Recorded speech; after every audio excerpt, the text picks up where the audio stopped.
Hi everybody, Matt Lawton here. This is the Astrological Winds channel and a special edition of the Astrological Winds channel, something I do every quarter, looking at the spring equinox chart and I'm going to start with Washington DC.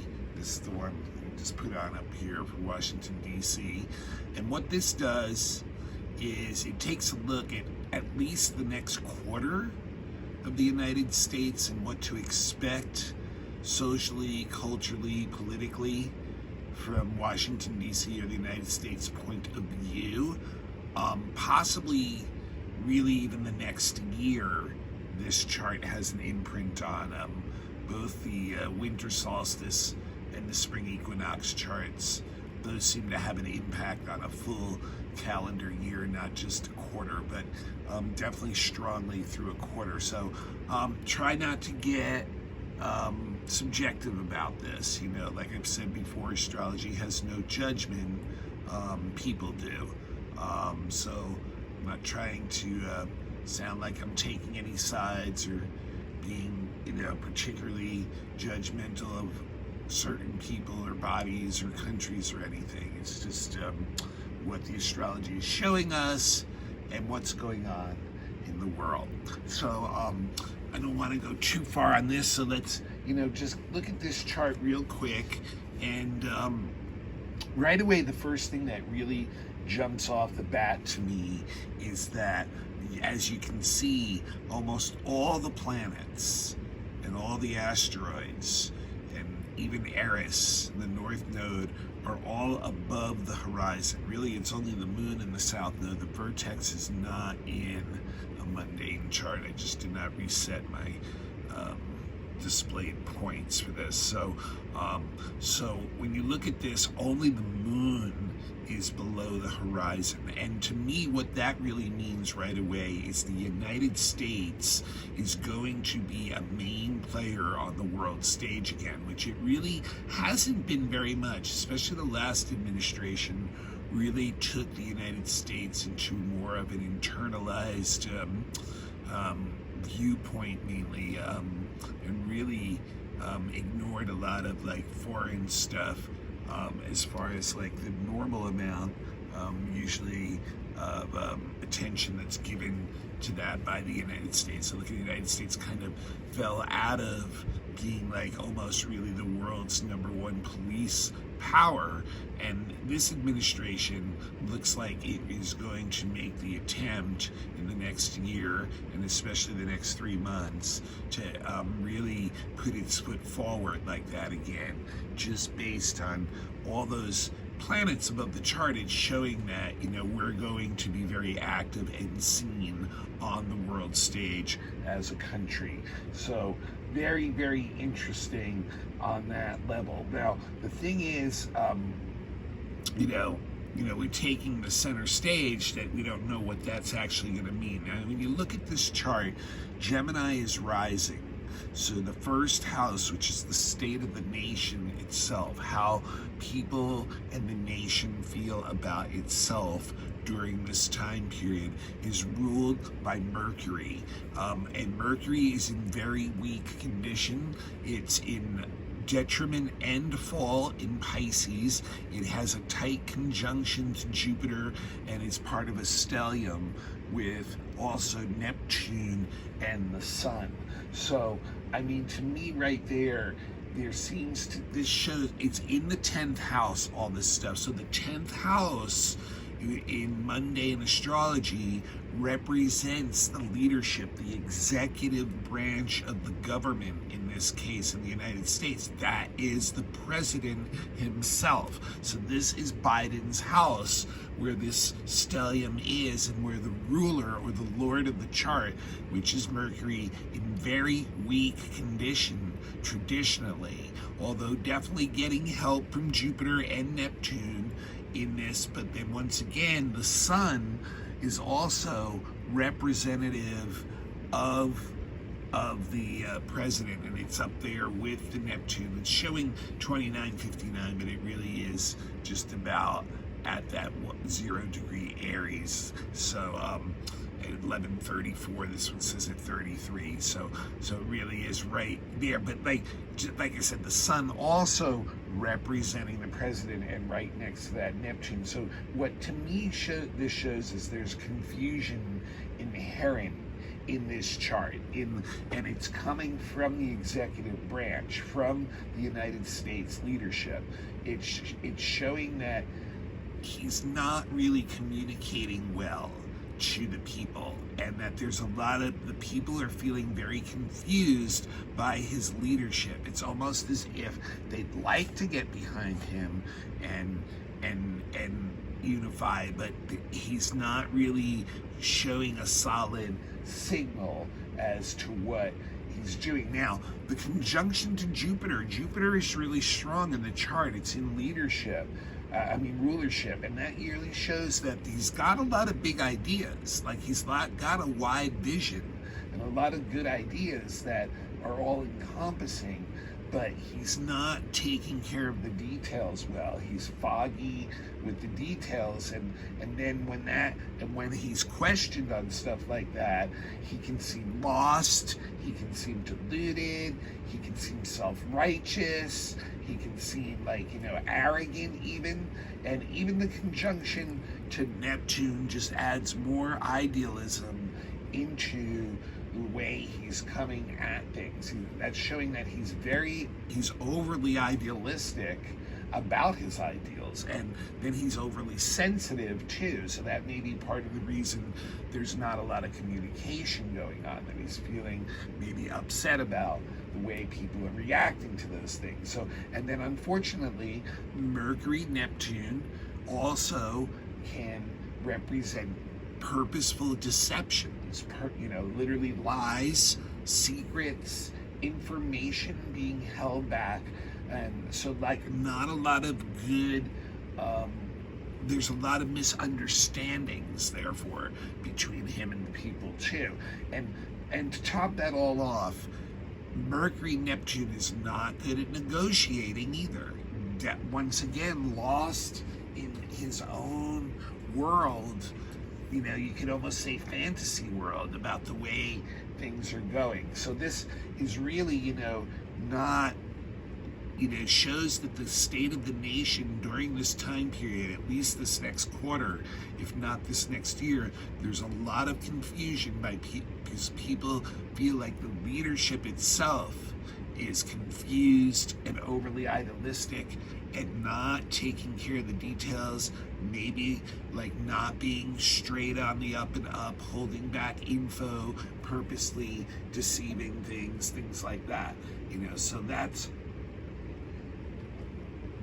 a big part of this chart. Now remember, here the sun is also conjunct Neptune in the 10th, and that also can mean like a loss of energy and leadership, and when you see it also squaring the ascendant, once again out of touch with the people in the nation.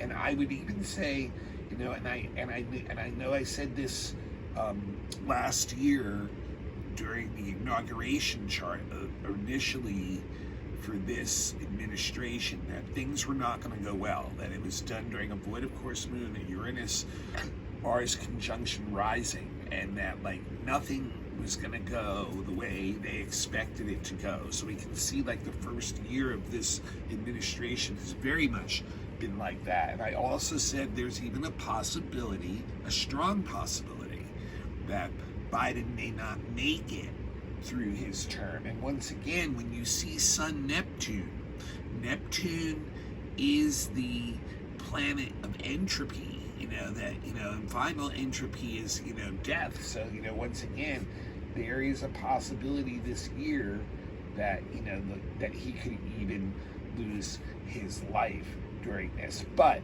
at the very least, he's already lost the confidence of the people. And when did that happen? You notice how the conjunction is 7 degrees apart, 0 degrees Aries to 23 Pisces. So 7 degrees, that happened 7 months ago when Afghanistan fell so rapidly.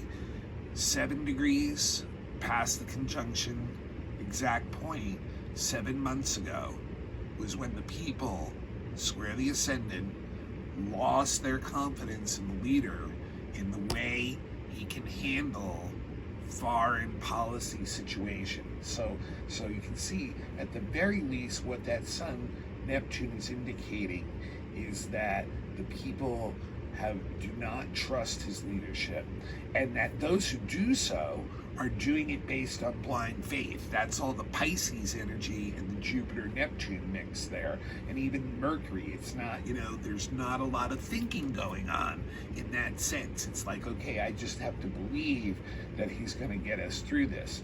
But he really may seem disconnected to the real world, and even escapist. Like, they even come across as escapist in the way that, during the press conferences, he doesn't take a lot of questions, things like that.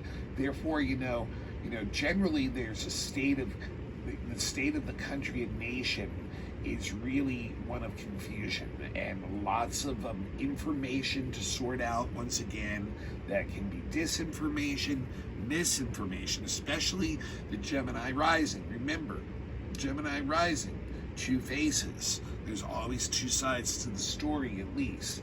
One side you're being told, the other side you're not being told.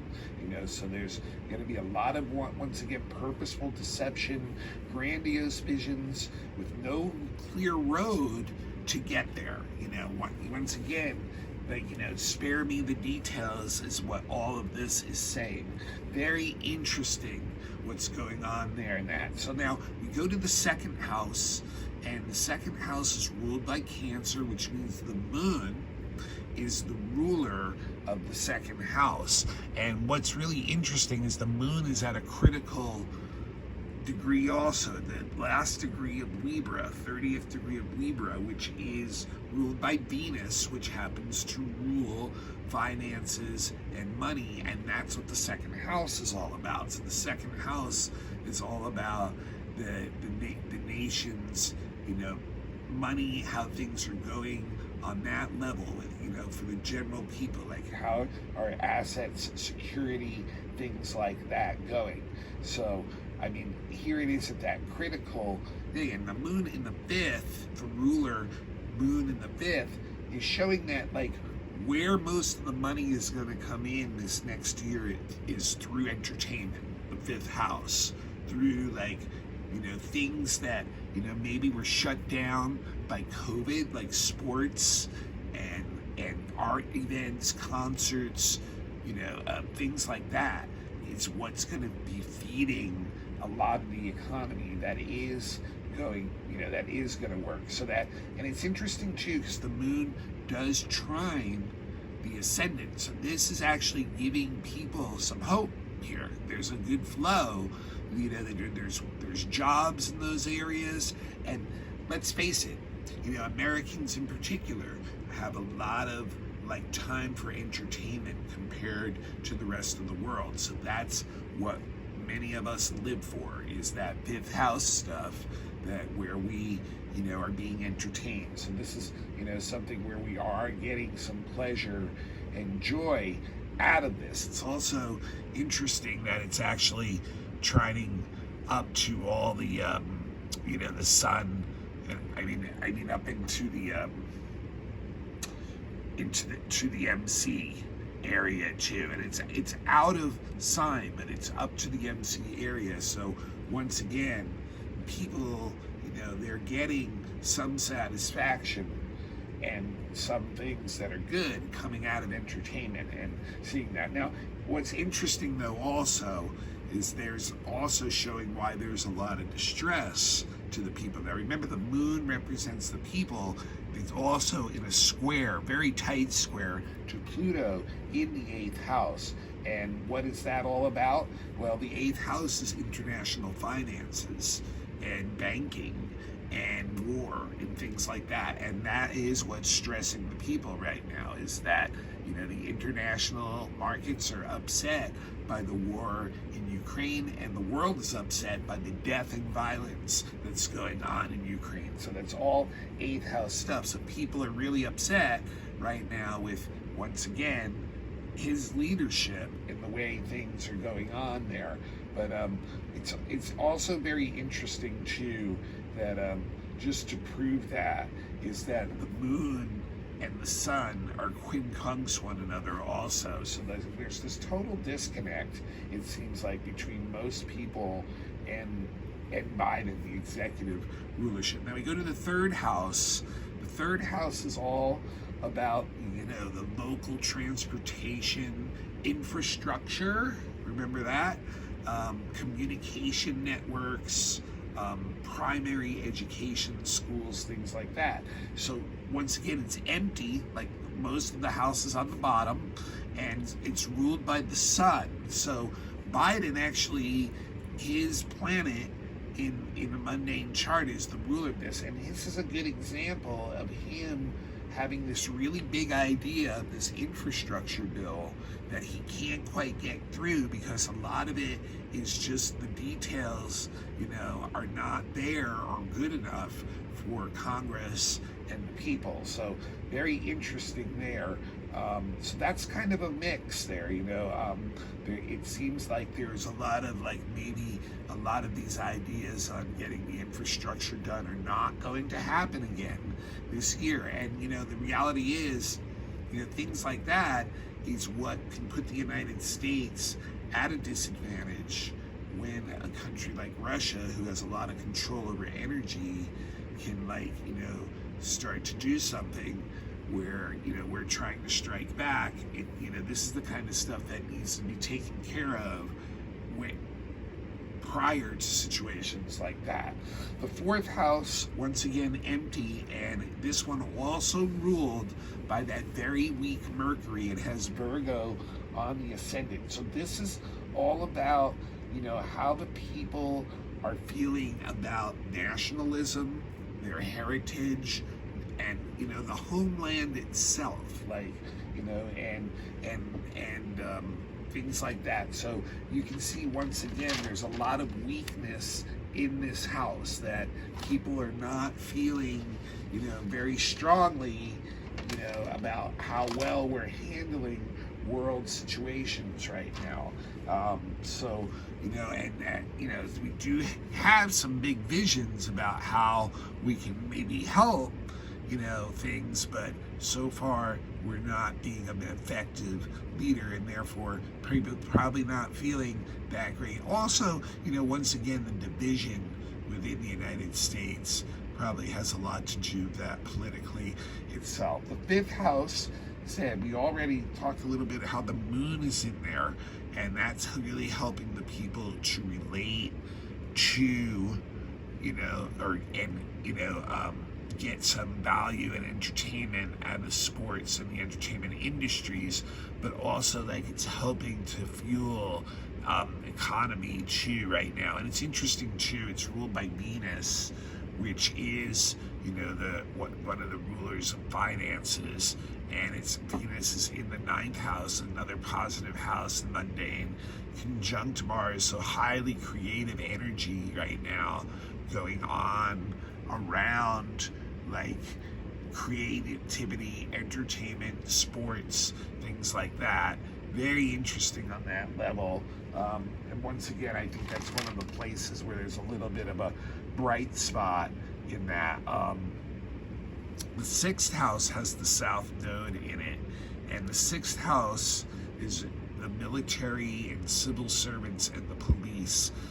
The South Node being there, you would think, okay, there's going to be some things that, where their actions from the past may be brought up against them, at times. It's interesting, that there's a disconnect with the people once again, because it's quincunx, the ascendant. So there's a lot of, once again, the military and the police and civil servants not maybe really being on the up and up. Now it is ruled by Mars, which is once again in that ninth house in Aquarius with Venus. So it does get, so there is some help there too, or there is some creative energy being brought into that. Now, interesting enough is to me is the seventh house being ruled by Jupiter. It's empty still, but it's ruled by Jupiter, and Jupiter is in really strong position in this chart. It is in rulership in an angular house, conjunct the co-ruler of that sign, and also has Mercury and the Sun along with it. So Jupiter has a lot of strength in this chart, and what that means to me is that our allies are going to be our most positive thing going on in the next year. That the seventh house is our open allies, and the fact that we have like a shared vision, shared beliefs, a shared open enemy, a common enemy, Russia, is bringing people together through that house, through the seventh house of partnerships. And and it can even represent the open enemy of Russia, where here you have once again a leader with a grandiose vision who obviously did not check out all the details of what an invasion of a large country would take in order to really gain control of it. So that's once again the Sun, Neptune, Jupiter, Mercury. The Sun representing the executive in any country would represent Putin and where he's coming from in Russia also. And here's one of, just like Biden, caught up in a very grandiose plan, very overly idealistic, and really not working out well. And he may be bogged down for 7 months in Ukraine, or 7 years, based on that separation of 7 degrees. It's going to be a while that they're bogged down in there, and getting a lot of loss of life, a lot of draining of resources and things like that. The 8th house is international finances and banking, and you can see with Pluto in there, and it's also war, endings, death, things like that. So the Lord of Death is in there, and you can see all those things are being strongly affected by this war. Now it's ruled by Saturn, and Saturn is up here in the 9th house. It is strong in its own sign there, and picking up not much as far as aspects go. A very wide trine to the moon, really. It is conjunct the MC in this chart. But once again, it's really the United States maybe kind of feeling in a restricted position as to what it can do, but still trying to, use different ideas, the Aquarian thing, on putting pressure on this situation that's going on in the international world because of the war in Ukraine. And then the 9th house is on the laws and judicial, and once again we see Saturn in a very strong position up there, and it shows that there's going to be a lot of strength, a lot of strong rulings coming down from the Supreme Court that can be conservative in nature, but they're starting to make adjustments to what's going on in the modern world. So maybe not as conservative, old school conservative, but more like a new school conservative. What's interesting too, the Mars-Venus conjunction there, I think that means Biden will get his nominee for the Supreme Court in, that she will make it in there. I think she's gonna get enough balance and enough agreement, Aquarius, that she's forward thinking that she will get in there. That also does show too that there's a lot of leadership going on from universities and from medical people too. So that's probably good for the COVID and things like that, staying under the thumb for now, and under control for now. The 10th house I talked a lot about already. That's the executive branch, and I talked all about that. The 11th house is Congress. Now, what's really interesting about this, Congress has 3 disruptors in its house. Chiron, Eris, and Uranus are all in the 11th house. So Congress will continue to be disruptors. They're in Aries, the Chiron and Eris, we have some individuals who just are not willing or able to work with the collective group or the other side, or even within their own parties. They're just so far out on their own agenda that they cause chaos wherever they go, or they find others, palace, to cause chaos with, and end up wounding the country. A lot of things are not getting done because Congress can't work together, so ultimately they're hurting the country. That's Chiron, and causing a lot of chaos. Uranus and Eris both in there, and they're responsible for a lot of the chaos and the resources too, because of the Uranus and being in Taurus. So it's not, just Biden, and it's even picking up the square to Mars and Venus. So you can see the distrust to the scientific community, to the medical community, to judges, and to the Supreme Court nominee coming from this square from here. And then the 12th house is our large institutions, and the North Node there in the 12th house is showing that they're going to have a lot to do with what goes on this year. Once again, hospitals, prisons, large government bureaucracy type institutions are going to have a lot, and Ceres is there too. They're going to have a lot of caring to need to do for the collective there.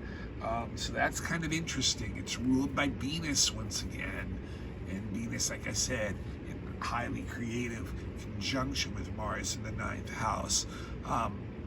So very interesting. You can really see how this chart fits already, a lot of what's going on. Now, real quick, I'm going to switch the chart. It's going to be everything's going to be the same, except I'm going to move it to Kiev, Ukraine, really quickly here. And what I want to show about this one, and once again, you can see the sun is just less than a few seconds going to go into Aries here. What I think is really interesting about this, there's a few things that are interesting. The first thing is the same as the U.S. Look at how all the planets, except the moon, are all above the horizon. So once again, this is a country, Ukraine, that's going to be on the main stage in this next year, in this next 3 months. The world is going to have its eye on this. Now, two things that I really think that were super interesting about this chart is the moon, people, square Pluto, Lord of Death, war and everything. The moon in this chart is in the 4th house, in the homeland, being squared by Pluto in the 7th house of open enemies. So here's the open enemies bombing the people in their own homeland. So just that little switch from the U.S. is 8th to 5th. This one goes to the 7th and the 4th, and you can see how the difference of that aspect is coming. But what's really interesting too, look at this, the same makeup that's Biden, the Sun, Neptune, Jupiter, Mercury conjunction, is Zelensky's chart too. And look at the difference here. He has the midheaven right between Sun, Neptune on one side, Jupiter, Mercury on the other side. So he's on the world stage, and he's this actor, Sun, Neptune, who's playing the biggest part he's ever played, and he's completely inspiring his people, trying to the ascendant and his country, and taking care of them. Because it's a Cancer ascendant, he's giving them this incredible nurturing leadership, huge vision that they are rallying to as a country, and they're all tied together. Look, South Node in a grand trine in the 5th house. He was an entertainer. An entertainer, 5th house, becomes the president and is inspiring these people because of this incredible leadership he's had right with the midheaven, right through the stellium on the world stage, and this grand vision he has, just incredible, just really incredible. And there is danger to his life too, because the Chiron and Eris are in the 10th house up there, so he really needs to be careful. There's just the, so, but just amazing, just, because everything, all the planets and aspects stay the same, but the houses just switch a little bit. and the midheaven switch a little bit, and look at how the difference is in the story between those two charts. All right, this is Matt Lawton. This is the Astrological Winds channel. It's a free service. I do a weekly weather report every Monday on YouTube. You can become a follower on YouTube if you have an account, and then turn on your notifications. It's also available on all kinds of podcasts through Buzzsprout, 20 different podcasts, Reveal, Apple, iPodcasts, Spotify, people are listening to it on. And you can also find me on Astrological Winds channel on Instagram and become a follower there. I also post stuff on there. So yeah, this is my special quarterly mundane report. If you'd like to get in touch with me, my email is matthure823@gmail.com. I'm available for all kinds of readings, astrological services, lectures for things like this, like I just gave. If you have a group or something that would like a lecture, things like that. So just get in touch, matthure823@gmail.com. And I will see you all next week for the weekly end of March, and we'll go from there.